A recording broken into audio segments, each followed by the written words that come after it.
बिस्मिल्लाहिर्रहमानिर्रहीम। अस्सलाम वालेकुम। आई एम राहील तारिक। आज हम एक बहुत ही अहम टॉपिक डिस्कस करने जा रहे हैं, final accounts with adjustment. Final account का क्वेश्चन जो है जैसे कि बच्चे जानते हैं कि ये बच्चों के लिए सॉल्व करना एक बड़ा ही चैलेंजिंग होता है।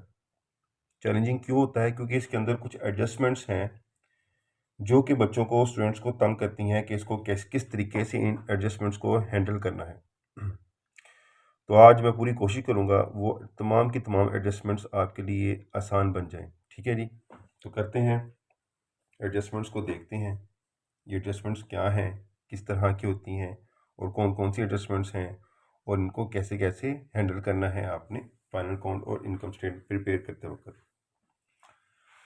तो टॉपिक है हमारा final accounts with adjustment. Final accounts के अंदर हम तीन चीज़ें बनाते हैं। सबसे पहले ट्रेडिंग अकाउंट, फिर सेकंड नंबर पे प्रॉफिट एंड लॉस अकाउंट। ये दोनों इकट्ठे ही बनते हैं और फिर लास्ट पे हम बैलेंस शीट बनाते हैं। ट्रेडिंग अकाउंट हमें क्या बताती है? ट्रेडिंग अकाउंट हमें किसी भी बिजनेस का ग्रॉस प्रॉफिट बताती है। ग्रॉस प्रॉफिट क्या होता है? ग्रॉस प्रॉफिट एक ऐसा प्रॉफिट होता है जिसके अंदर से अभी मज़ीद एक्सपेंसेस ने लेस होना होता है, इनडायरेक्ट एक्सपेंसेस ने, और मज़ीद इनकम्स ने अभी ऐड होना होता है। जब मज़ीद एक्सपेंसेस, इनडायरेक्ट एक्सपेंसेस इसमें से लेस हो जाते हैं और इसमें मज़ीद इनकम्स जो है बिज़नेस की साल की at the end of the year उसमें ऐड हो जाती हैं, तो हमारे पास जो रिज़ल्ट निकल के आता है वो नेट प्रॉफिट आता है, जो कि प्रॉफिट एंड लॉस अकाउंट्स बनाने से हमारे सामने आता है। बैलेंस शीट, बैलेंस शीट क्या किरदार अदा करती है? बैलेंस शीट किसी भी बिजनेस के अंदर किसी भी बिजनेस की फाइनेंशियल पोजीशन को बताती है। फाइनेंशियल पोजीशन क्या होती है? किसी भी बिजनेस की माली हालत, कि इस बिजनेस की एसेट्स कितनी हैं, फिक्स एसेट्स कितनी हैं, करंट एसेट्स कितने हैं, इस बिजनेस की इक्विटी कितनी है, लॉन्ग टर्म लायबिलिटीज़ क्या क्या हैं इस बिजनेस की, और शॉर्ट टर्म लायबिलिटीज़ क्या क्या हैं। बेसिकली बैलेंस शीट ही तमाम स्टेक होल्डर्स को आपकी तरफ अट्रैक्ट होने में मदद करती है। स्टेक होल्डर्स कौन से होते हैं? स्टेक होल्डर्स वो लोग होते हैं जिनको किसी न किसी सूरत में, किसी न किसी तरीके से, किसी न किसी वजह से आपके बिजनेस के साथ इंटरेस्ट होता है, उनको हम स्टेक होल्डर्स कहते हैं। एम्प्लॉई आपका स्टेक होल्डर है, मैनेजर आपका स्टेक होल्डर है, कस्टमर आपका स्टेक होल्डर है, गवर्नमेंट आपकी स्टेक होल्डर है। तो ये कहीं ना कहीं आपके बिजनेस के साथ अटैच होते हैं, तो इनको आप स्टेक होल्डर्स कहते हैं।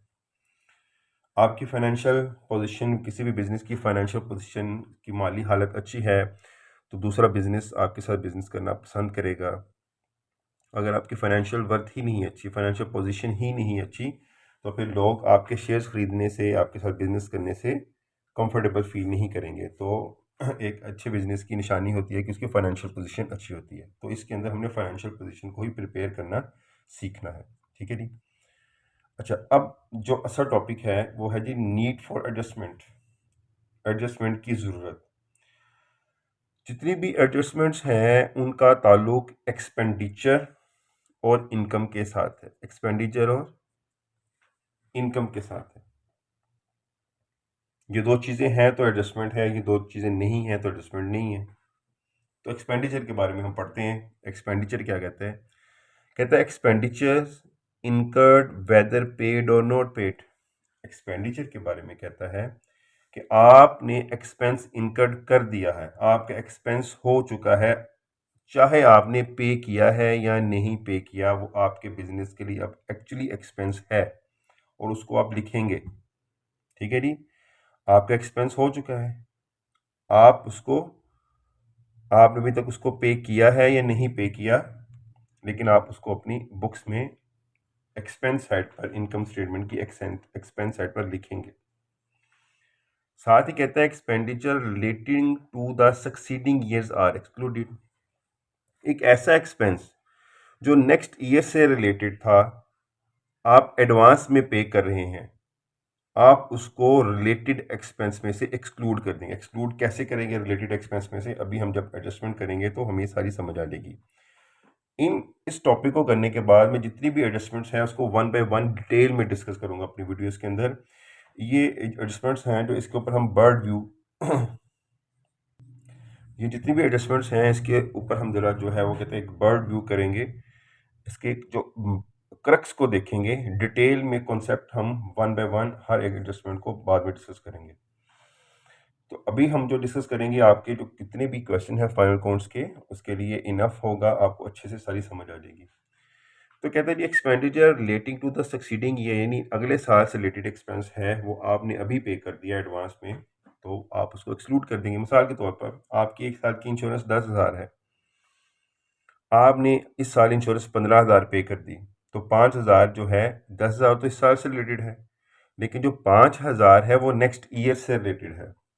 तो इसलिए उस जो नेक्स्ट ईयर से रिलेटेड 5,000 है उसको इस साल की इनकम में ऐड नहीं करेंगे, ठीक है। उसको वहाँ से एक्सक्लूड, 15,000 में से 5,000 को एक्सक्लूड कर देंगे, माइनस कर देंगे, और जस्ट 10,000 को आप एक्सपेंस में लिखेंगे। तो यही बात कह रहा है कि एक्सपेंडिचर इनकर्ड, आपका जो एक्सपेंस इनकर्ड होगा वो लिखेंगे आप। आपने जो एडवांस में एक्सपेंस पे कर दिया वो एक्चुअली आपके बिजनेस का एक्सपेंस नहीं था, तो उसको आप क्या करोगे, आप उसको वहाँ से एक्सपेंस साइड से माइनस कर दोगे और एसेट साइड में लिखोगे। ये हम आगे चल के मजीद इसके ऊपर डिस्कशन करेंगे।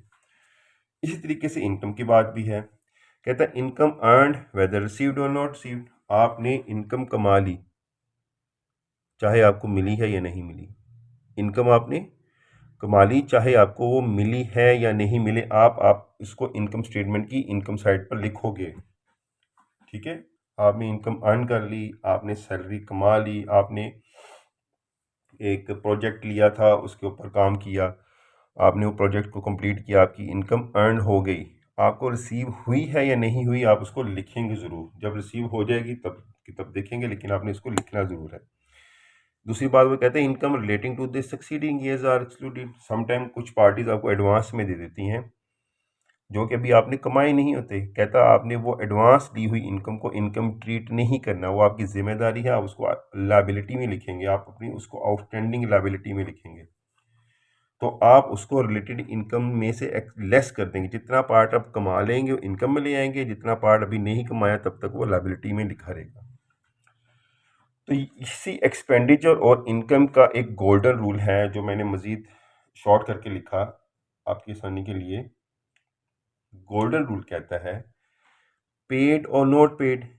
पेड और नॉट पेड क्या, एक्सपेंस। रिसीव्ड और नॉट रिसीव्ड, रिसीव्ड और नॉट रिसीव्ड क्या, इनकम। चलो, पेड और नॉट पेड, एक्सपेंस पे किया है या नहीं पे किया। रिसीव्ड और नॉट रिसीव्ड, इनकम आपको मिली है या नहीं मिली।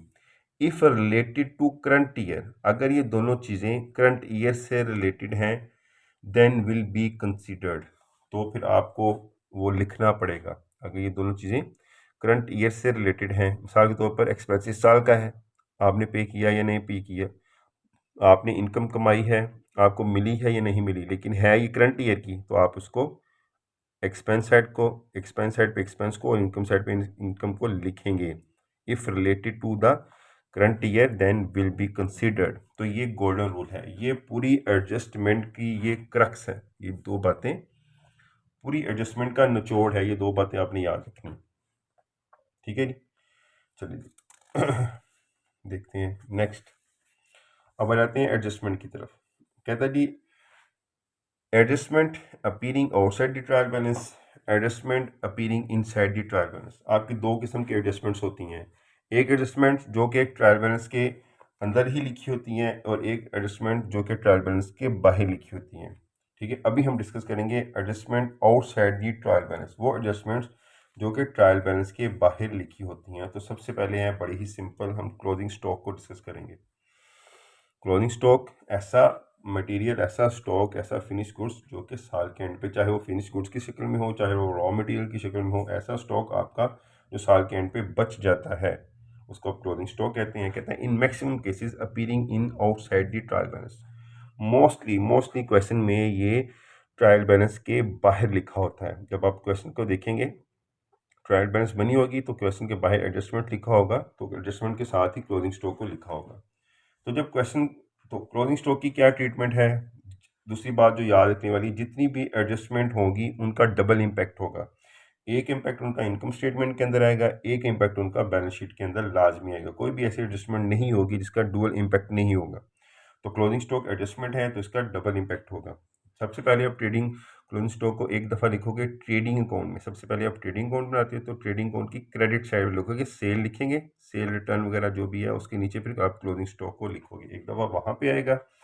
दूसरा ये बैलेंस शीट में आएगा एसेट साइड, करंट एसेट्स में आप क्लोजिंग स्टॉक लिखोगे। तो क्लोजिंग स्टॉक जब आप देख लें उसको दोनों तरफ शिफ्ट कर देना, उसको कुछ भी नहीं करना। तो आपने इसको ट्रेडिंग अकाउंट की राइट साइड पे लिख देना एक दफ़ा क्लोजिंग स्टॉक को, और दूसरा आपने उसको एसेट साइड करंट एसेट्स में लिख देना। तो क्लोजिंग स्टॉक की एडजस्टमेंट आप बड़ी ही आसान तरीके से ये एडजस्ट कर लेंगे। और अगर आप उसकी एंट्री करेंगे तो ये closing stock to trading account, entries भी हम तब करेंगे जब मज़ीद डिस्कस तब करेंगे जब हम एक एक एडजस्टमेंट को इन डिटेल डिस्कस करेंगे।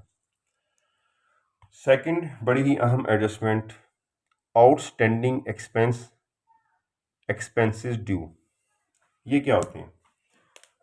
आउटस्टैंडिंग एक्सपेंसेस का मतलब है ऐसे एक्सपेंसेस जो बिजनेस की तरफ से हो चुके हैं लेकिन बिजनेस ने अभी पे नहीं किए। जब भी हम किसी भी चीज़ की बात करेंगे, किसी भी इनकम की बात करेंगे तो किसी भी एक्सपेंस की बात करेंगे तो हम बिजनेस के एक्सपेंस और बिजनेस की इनकम की बात करेंगे, हम अपने पर्सनल एक्सपेंस और पर्सनल इनकम की बात नहीं करेंगे। क्यों? क्योंकि कॉन्सेप्ट है अकाउंटिंग का सेपरेट लीगल एंटिटी।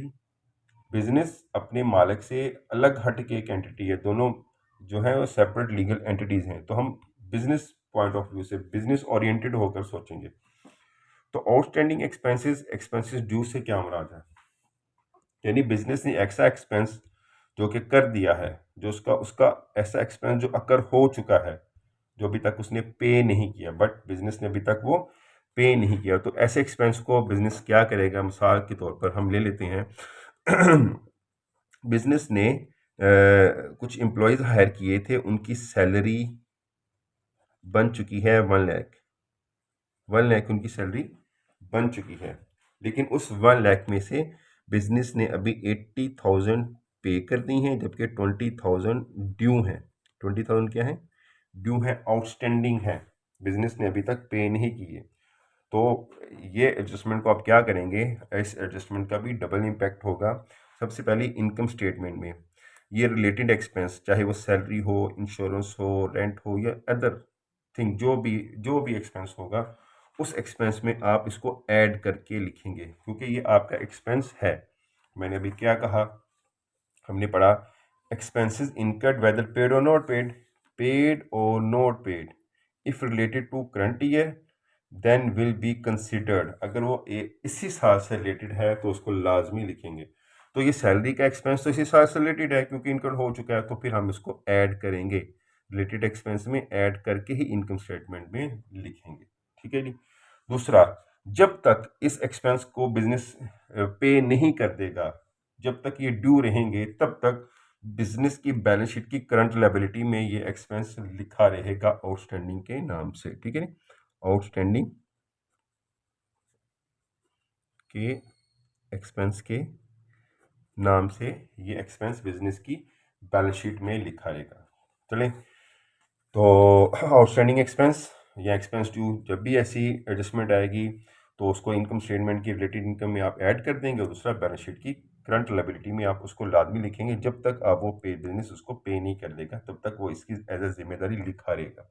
ठीक है जी। Next adjustment number 3। Adjustment number 3 है हमारी प्रीपेड और अनएक्सपायर्ड एक्सपेंस। प्रीपेड और अनएक्सपायर्ड एक्सपेंस, ऐसा एक्सपेंस जिसका तो अभी टाइम ही नहीं आया था लेकिन बिजनेस ने उसको प्रीपेड कर दिया, एडवांस में पे कर दिया। तो आप रूल की तरफ आ जाएं। मैंने क्या कहा? Expenditure relating to the succeeding year are excluded. ऐसा एक्सपेंस जिसका भी टाइम ही नहीं आया था, बिजनेस उसको पे कर दिया है, उसको हम एक्सक्लूड कर देंगे। उसको हम क्या कर देंगे? एक्सक्लूड कर देंगे। तो प्रीपेड और अनएक्सपायर्ड एक्सपेंस जब भी आएगा उसको इनकम स्टेटमेंट की रिलेटिंग एक्सपेंस में से माइनस कर देंगे। देखिए, माइनस कर देंगे, उसको ऐड नहीं करेंगे क्योंकि वो नेक्स्ट ईयर से रिलेटेड है। तो नेक्स्ट ईयर के एक्सपेंस को हम यहाँ से क्या कर देंगे? माइनस कर देंगे, इसको नहीं लिखेंगे। लेकिन ऐसा एक्सपेंस जो आप वक्त से पहले पे कर देते हैं वो आपका एसेट बन जाता है, करंट एसेट बन जाता है। तो उसको आप फिर बैलेंस शीट की करंट एसेट्स में लिखते हैं कि ये ऑलरेडी हम एक्सपेंस पे कर चुके हैं, जब इसका टाइम आएगा तो हमें ये पे नहीं करना पड़ेगा, तो फिर आप उसको एसेट ट्रीट करते हो, इसलिए उसका दूसरा इम्पैक्ट जो है आप बैलेंस शीट की करंट एसेट्स में लिखते हो। तो ऐसा कोई भी एक्सपेंस जो आपने एडवांस में पे कर दिया है उसको आप क्या करोगे, उसको आप रिलेटेड एक्सपेंस में से माइनस कर देंगे और बैलेंस शीट की करंट साइड पे तब तक लिखे रहेगा ऐसा एसेट जब तक आप उसका जो है वो टाइम जो बेनिफिट है वसूल नहीं कर लेते। जब आप उसका टाइम और बेनिफिट जब आएगा उसका वसूल कर लेंगे, सारे एक्सपेंस का टाइम गुजर जाएगा, फिर वो एक्सपेंस करंट एसेट से निकल के एक्चुअली एक्सपेंस में चला जाएगा, ऐड हो जाएगा देन जब उसका टाइम आएगा, लेकिन टाइम से पहले उसको यहाँ से एक्सक्लूड कर देंगे। चलिए जी, नेक्स्ट एडजस्टमेंट है हमारी adjustment number 4, accrued income, income earn but not yet received. Accrued word occur होने से निकला है, यानी आपकी ऐसी इनकम जो कि अकर हो चुकी है, ठीक है, या आप कह सकते हैं इनकम अर्न, आपने इनकम कमा ली बट नॉट येट रिसीव्ड, लेकिन अभी आपको जो है वो रिसीव नहीं हुई। तो मैंने इनकम के बारे में क्या कहा था गोल्डन रूल में, रिसीव्ड और नॉट रिसीव्ड, ठीक है। अगर आपने income relating to income earned whether received और नॉट रिसीव्ड, अगर आपने इनकम कमा ली है लेकिन अभी आपको वो मिली है या नहीं मिली, आप उसको if relating to current year then will be considered, अगर वो इसी साल से रिलेटेड है तो आप उसको लाजमी लिखेंगे। तो ये ऐसी वो इनकम है जो कि आपने अर्न कर ली है लेकिन रिसीव नहीं हुई, लेकिन आप उसको इनकम साइड में जो रिलेटिंग इनकम है, रिलेटेड इनकम है, उसकी एडजस्टमेंट दी है, उसको आप ऐड करके ही लिखेंगे, ठीक है जी, उसको आप ऐड करके लिखेंगे। दूसरा, उसको बैलेंस शीट की करंट एसेट में लिखेंगे, क्योंकि ये इनकम भी अभी आपको मिली नहीं है, ये रिसीवेबल है। तो आपके रिसीवेबल्स क्या होते हैं, वो आपके एसेट्स होते हैं। तो ये इनकम आपकी रिसीवेबल है, जब तक आपको मिलेगी नहीं आप उसको करंट एसेट्स, बैलेंस शीट की करंट एसेट्स में अक्रूड इनकम के नाम से लिख के रखेंगे। अक्रूड इनकम, वट एवर वो जो भी इनकम है, जो भी उसका नाम होगा, तो अक्रूड इनकम के नाम से आप उसको बैलेंस शीट की करंट एसेट्स में लिख के रखेंगे, ठीक है जी। तो देख लें, अक्रूड इनकम का भी डबल इम्पैक्ट था, रिलेटेड इनकम स्टेटमेंट में, रिलेटेड इनकम में ऐड होगी, और दूसरा बैलेंस शीट में वो अक्रूड इनकम की करंट एसेट्स में जाके अक्रूड इनकम के नाम से लिखा रहेगा जब तक आपको रिसीव नहीं हो जाता। जब आपको रिसीव हो जाएगा तो बैलेंस शीट में से ख़त्म हो जाएगा, और एक्चुअली रिलेटेड इनकम में, ठीक है, वो रिलेटेड इनकम का हिस्सा बन जाएगी प्रॉपर, उसमें लिख देंगे। नेक्स्ट है जी, इनकम रिसीव्ड इन एडवांस। चलिए, बार बार वही बात आई जा रही है, मैंने क्या कहा था कि ये गोल्डन रूल बड़ा ही अहम है। क्या कहता है, income relating to the succeeding year are excluded. तो इसने यही बात की, रिसीव्ड और नॉट रिसीव्ड।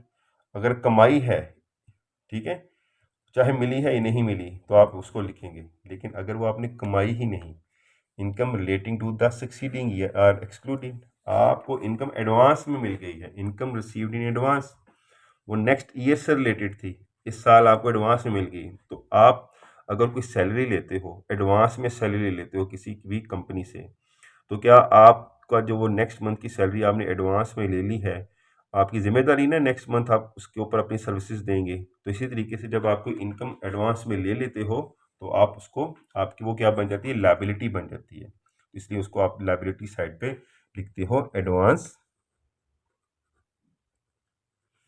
इनकम के नाम से, वट एवर वो जो भी थी। तो आप उसको एक तो लायबिलिटी साइड पे लिखते हो, जब तक आप उसकी सर्विसेज अदा नहीं कर देंगे तो आप वो लायबिलिटी साइड पे लिखी रहेगी। दूसरा, आप रिलेटिंग इनकम स्टेटमेंट में रिलेटेड इनकम में से माइनस करवा दोगे, क्योंकि इनकम स्टेटमेंट में वही इनकम आप लिखेंगे, इनकम स्टेटमेंट में वही एक्सपेंस आप लिखेंगे जो एक्चुअली हो चुका है। ऐसा एक्सपेंस जो एक्चुअली हो चुका है, पेड और नॉट पेड, वो लिखेंगे। ऐसी इनकम जो एक्चुअली अर्न कर चुके हैं, रिसीव्ड और नॉट रिसीव्ड, और करंट ईयर से रिलेटेड हैं, तो ही लिखेंगे। करंट ईयर से रिलेटेड एक्सपेंस, करंट ईयर से रिलेटेड एक्सपेंसेस, और करंट ईयर से रिलेटेड इनकम ही इनकम स्टेटमेंट में लिखेंगे। नेक्स्ट ईयर की या एडवांस में कोई भी चीज़ नहीं लिखेंगे, उसको एक्सक्लूड कर देंगे। तो इनकम रिसीव्ड इन एडवांस, इसलिए हम इसको, ये एडवांस में मिली थी, ये नेक्स्ट ईयर से रिलेटेड है, इसलिए हमने इसको एक्सक्लूड कर दिया। क्या कहता है, income relating to the succeeding years are exclude कर देना है, हमने माइनस कर देना है। तो यहाँ से भी हमने माइनस कर दिया। और ऐसी इनकम जो आपको एडवांस में मिलेगी, इसके ऊपर अब आप सर्विसेज देंगे, जब तक आप सर्विसेज नहीं दे देते तो आपकी यह लायबिलिटी रहेगी। चलिए जी, एडजस्टमेंट नंबर 6, डेप्रिसिएशन। बड़ी आसान एडजस्टमेंट, इसका हमने पूरा टॉपिक भी किया है यूट्यूब पे, इसके ऊपर मेरे चैनल में इस चैप्टर के तमाम क्वेश्चन भी सोल्व पड़े हैं सोहेल अफजल की बुक के। तो डेप्रिसिएशन बेसिकली ये बिजनेस के लिए एक्सपेंस होता है। ये बिजनेस के लिए क्या होता है? एक्सपेंस होता है। ये किसी भी बिजनेस की एसेट्स की वैल्यू जो डी वैल्यू होती है, जितना पार्ट उसका डी वैल्यू हो जाता है, उसको हम डेप्रिसिएशन कहते हैं। अगर इसकी डेफिनेशन के ऊपर जाएं तो डेफिनेशन इसकी कहती हैं a systematic calculation over the useful life of an asset. किसी भी एसेट की यूजफुल लाइफ के ऊपर आप कोई एक सिस्टमेटिक कैलकुलेशन के करके कोई एक्सपेंस, कोई डेप्रिसिएशन निकालते हो, कोई वैल्यू निकालते हो, वो डेप्रिसिएशन होती है। तो डेप्रिसिएशन बिजनेस के लिए एक्सपेंस है, इसलिए इनकम स्टेटमेंट की एक्सपेंस साइड पर लिखा जाता है। इनकम स्टेटमेंट की एक्सपेंस साइड पर हम इसको लिखेंगे। दूसरा, बैलेंस शीट में एसेट्स में से इसको क्या कर देंगे? माइनस कर देंगे। यानी इतनी डेप्रिसिएशन, इतना एसेट आपका डी वैल्यू हो गया। एक एसेट आपका 1 लाख का, एक साल 1 लाख का एसेट की वैल्यू थी, तो उस साल उस एसेट के ऊपर 10,000 डेप्रिसिएशन लगी, यानी 10,000 एक साल के बाद उस एसेट की वैल्यू 10,000 कम होगी। उस 10,000 को आप उसमें से माइनस कर दोगे, पीछे रहेगा 90,000। वो 10,000 आप इनकम स्टेटमेंट की एक्सपेंस साइड पर भी लिखोगे। It is very simple adjustment, और बहुत ही आसान एडजस्टमेंट है क्लोजिंग स्टॉक की।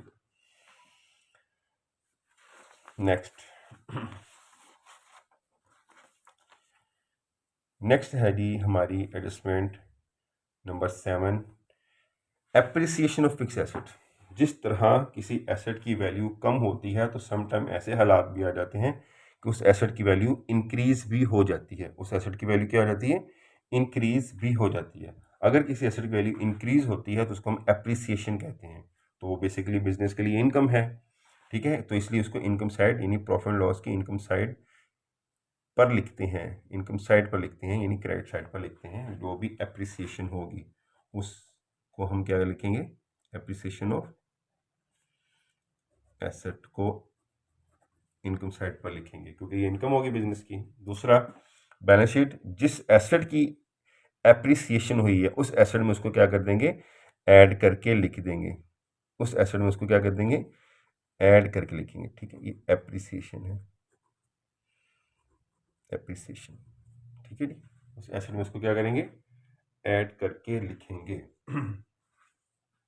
तो बड़ा ही सिंपल, अगर आपकी एसेट की वैल्यू बढ़ गई है तो इनकम में इनकम साइड पे लिखते हो, दूसरा बैलेंस शीट में उस एसेट में ऐड करके लिखते हैं आप। नेक्स्ट है जी हमारा नेक्स्ट है हमारा adjustment number 8, interest on loan. हाँ जी, एक तो बात तय है कि अगर आप किसी भी फाइनेंशियल इंस्टीट्यूशन से, किसी भी बिजनेस से, किसी भी फ्रेंड से, रिलेटिव से लोन लेते हैं, वो तो आपकी लायबिलिटी है, ठीक है। ये तो कोई ढकी छुपी बात नहीं है, वो आपकी क्या है? लायबिलिटी है। तो अंडरस्टूड है, अगर लायबिलिटी है तो बैलेंस शीट में उसको लायबिलिटी साइड पर आप लिखोगे, उस लोन को लायबिलिटी साइड पे लिखोगे। उस लोन के ऊपर आप जो इंटरेस्ट पे करोगे वो भी तो आपकी लायबिलिटी है, वो भी आपकी जो लायबिलिटी है उसको इंक्रीज करेगा। यानी 1 लाख का आपने लोन लिया है, उसके ऊपर हर साल 10% इंटरेस्ट चार्ज होता है, यानी 10,000 रुपया। तो साल के बाद आपको 1,10,000 पे करना पड़ेगा। तो वो लोन जो आपने लिया था वो तो लिखोगे ही, प्लस उसके अंदर इंटरेस्ट भी ऐड करके लिखोगे। इस तरीके से लोन 1 लाख, इंटरेस्ट 10,000 हो गया, तो टोटल 1,10,000 ऐसे करके आप लायबिलिटी साइड पर लिखोगे। क्लियर? दूसरा, तो इंटरेस्ट ऑन लोन, आपने जो लोन ली है उसके लिए जो आप इंटरेस्ट पे कर रहे हो, बिजनेस के लिए क्या है? एक्सपेंस है। तो अगर एक्सपेंस है तो इनकम स्टेटमेंट में यानी प्रॉफिट एंड लॉस स्टेटमेंट में आप उसको एक्सपेंस साइड पर जस्ट लिखोगे इंटरेस्ट ऑन लोन के हिसाब से। जस्ट ये वाला पार्ट, ये 10,000 वाला पार्ट आप तो लिख दो कि इतना लोन इस साल है, तो आप इसको लिख कर दोगे एक्सपेंस साइड पे। चलिए जी, नेक्स्ट हमारी एडजस्टमेंट है interest on capital. Interest on capital, अच्छा जी, इंटरेस्ट ऑन कैपिटल जो है ये बिजनेस के लिए क्या होता है? एक्सपेंस होता है। बिजनेस के लिए एक्सपेंस होता है। एक्चुअली कैपिटल क्या होता है? कैपिटल एक ऐसी अमाउंट है जो कि किसी भी बिजनेस की तरफ से उसके ओनर को पेएबल होती है।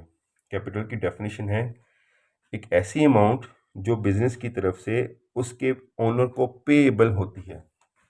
मिसाल के तौर पर एक बिजनेस है, उसका कैपिटल है 1 लाख, ठीक है जी। ये वो अमाउंट है जो बिजनेस की तरफ से ओनर को पेएबल है। अब ओनर ने क्या किया या बिजनेस ने क्या किया, उसके ऊपर इंटरेस्ट चार्ज कर दिया, कैपिटल के ऊपर 10% इंटरेस्ट चार्ज कर दिया, तो 1 लाख का 10,000 बन गया। अब क्या करना पड़ेगा, बिजनेस को 1 लाख की जगह ओनर को 1,10,000 रुपये देने पड़ेंगे।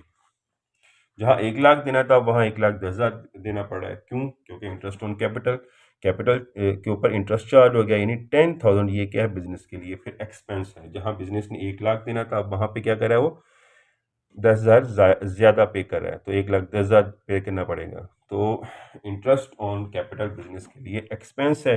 इसका मतलब है बैलेंस शीट में जो इक्विटी का पार्ट होगा उसके अंदर कैपिटल को लिखा जाता है, तो कैपिटल में इंटरेस्ट ऑन कैपिटल को हम ऐड करके लिखेंगे। यानी पहले ऑलरेडी हमारे कैपिटल कितना था 1 लाख, सपोज 10,000 हमें इंटरेस्ट पड़ गया, तो ऐड करके लिखेंगे 1,10,000 हमें पे करना पड़ेगा। तो दूसरी तरफ हम क्या लिखेंगे, 10,000 बिजनेस के लिए एक्सपेंस है, तो एक्सपेंस साइड पे लिख देंगे सिंपल, इंटरेस्ट इनकम स्टेटमेंट की प्रॉफिट एंड लॉस की एक्सपेंस साइड पे उसको लिख देंगे इंटरेस्ट ऑन कैपिटल के नाम से 10,000। वेरी सिंपल, बड़ी ही टेक्निकल भी थी, अक्सर बच्चे इसमें कंफ्यूज हो जाते हैं। तो इंटरेस्ट ऑन कैपिटल क्या है, बिजनेस के लिए एक्सपेंस है। अब आते हैं इंटरेस्ट ऑन ड्राइंग्स की। जहां इंटरेस्ट ऑन कैपिटल बिजनेस के लिए एक्सपेंस है, वहां इंटरेस्ट ऑन ड्राइंग बिजनेस के लिए इनकम है। बिजनेस का ओनर बिजनेस में से लेता है 50,000 ड्राइंग्स, कैश लिया उसने बिजनेस के लिए। बिजनेस ने उस ड्राइंग्स के ऊपर इंटरेस्ट चार्ज कर दिया, बिजनेस ने 10% क्या कर दिया, इंटरेस्ट चार्ज कर दिया। यानी अब मालिक को 50,000 के बदले बिजनेस को 5,000 रुपये पे करने पड़ेंगे, 5,000 पे करने पड़ेंगे। तो फिर ये बिजनेस के लिए क्या हुआ, ये बिजनेस के लिए क्या हुआ 5,000, ये बिजनेस के लिए इनकम हुई, ठीक है जी। तो इसलिए इस ड्राइंग्स, इंटरेस्ट ऑन ड्राइंग्स को हम क्या करेंगे, इस इंटरेस्ट ऑन ड्राइंग्स को हम इनकम स्टेटमेंट यानी प्रॉफिट एंड लॉस की इनकम साइड पे ड्राइंग्स के नाम से लिख देंगे, इंटरेस्ट ऑन ड्राइंग्स के नाम से लिख देंगे 5,000। दूसरा हम इसको, तो ये इनकम है, इनकम क्या करती है, कैपिटल को इंक्रीज करती है कैपिटल को क्या करती है, इंक्रीज करती है। तो हम इसको कैपिटल में क्या कर देंगे, कैपिटल को डिक्रीज करती है, इसको हम क्या करेंगे, कैपिटल में माइनस कर देंगे। इंटरेस्ट ऑन ड्राइंग को कैपिटल में से क्या कर देंगे, माइनस करके लिखेंगे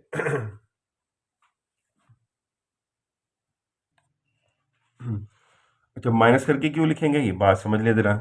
बिजनेस एक्चुअली जो ड्राइंग्स हैं 50,000, ये क्या होता है, ये कैपिटल में से माइनस करते हैं।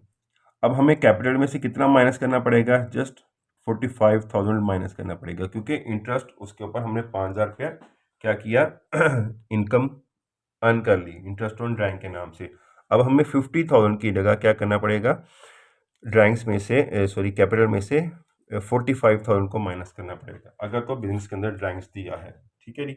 अगर डायरेक्टली इंटरेस्ट ऑन ड्राइंग्स बताया है तो हम क्या करेंगे, 5,000 को सिंपली क्या कर देंगे माइनस कर देंगे कैपिटल में से। तो एक्चुअली ये प्रॉपर है, ये इस तरीके से बनेगा, इस तरह हम लिख सकते हैं। ये देखिए आप, कैपिटल, सपोज 1 लाख कैपिटल है, बिजनेस की ड्राइंग्स दी हुई हैं, ड्राइंग्स कितनी थी 50,000, ठीक है, 50,000 ड्राइंग्स थी। ड्राइंग्स को क्या करते हैं, कैपिटल में से माइनस करते हैं, ठीक है जी। और ये ड्राइंग्स को हमने माइनस किया, और इंटरेस्ट ऑन ड्राइंग को क्या करेंगे हम, इंटरेस्ट ऑन ड्राइंग्स को हम 5,000 को भी ड्राइंग्स में से माइनस कर देंगे, ड्राइंग्स में से माइनस कर देंगे। अब हमें बिजनेस में से कितना माइनस करना पड़ेगा, 50,000 में से 5,000 गया तो 45,000 जस्ट माइनस करेंगे, ठीक है जी। कैपिटल में से जस्ट 45,000 को माइनस करेंगे, तो कैपिटल हमारा पीछे रह जाएगा 55,000 का। तो इस तरीके से इस एंट्री को, इस ट्रांजैक्शन को, इस एडजस्टमेंट को हम हैंडल करेंगे। इंटरेस्ट ऑन ड्राइंग्स बिजनेस के लिए इनकम है, लेकिन डायरेक्टली इसको, इंटरेस्ट ऑन ड्राइंग्स को डायरेक्टली कैपिटल में से माइनस नहीं करवाएंगे, वो जो ड्राइंग का पोर्शन है उसमें से माइनस करवाएंगे। जो रिजल्ट निकलेगा वो ऑटोमेटिकली जो ड्राइंग्स हमारी जहाँ 50,000 कम होनी थी अब जस्ट क्या हो रही है 5,000 45,000 कम हो रही है। 5,000 इनकम की वजह से हमारी ड्राइंग्स का पार्ट क्या हो गया, कम हो गया। तो इसको हम क्या करेंगे, जस्ट 45,000 को माइनस करवाएंगे। तो इधर वैसे तो मैंने डायरेक्ट लिख दिया इंटरेस्ट ऑन ड्राइंग्स माइनस करेंगे, लेकिन ऐसा नहीं है। ये इंटरेस्ट ऑन ड्राइंग्स में से माइनस होकर जो रिजल्ट आएगा वो कैपिटल में से माइनस होगा।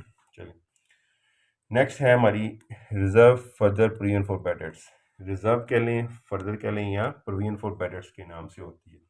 ये बिजनेस एक ऐसा एक्सपेंस है बिजनेस के लिए जो बिजनेस खुद से अज्यूम कर लेता है कि हम सपोज करते हैं कि इस साल हमें इतने डेटर्स में से इतना पार्ट नहीं मिलने वाला, तो उसको हम क्या करते हैं, उसको दो जगह पे उसकी इसके इम्पैक्ट को शो करवाते हैं। एक तो उसको इनकम स्टेटमेंट में एक्सपेंस साइड पे लिखते हैं, क्योंकि प्रोविजन फॉर बैड डेट्स क्या है, बिजनेस के लिए एक्सपेंस ही होता है, तो उसको हम इनकम स्टेटमेंट की एक्सपेंस साइड पे लिखते हैं।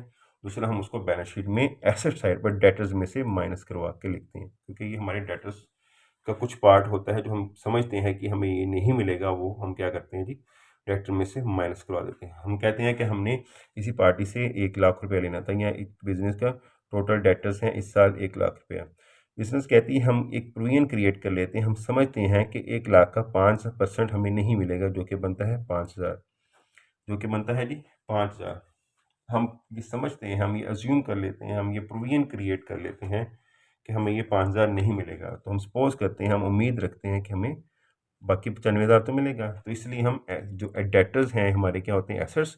तो एसेट साइड, बैलेंस शीट की एसेट साइड में जो डेटर्स हैं जो पड़े होंगे, उसमें से हम प्रोविजन को माइनस करवा के बाकी अमाउंट को हम, बाकी बैलेंस को हम अमाउंट में लिख लेते हैं। तो इस तरीके से जब भी प्रोविजन फॉर बैड डेट्स आएगा, उसको डेटर्स में से लेस करवाएंगे और एक्सपेंस साइड पे लिखेंगे।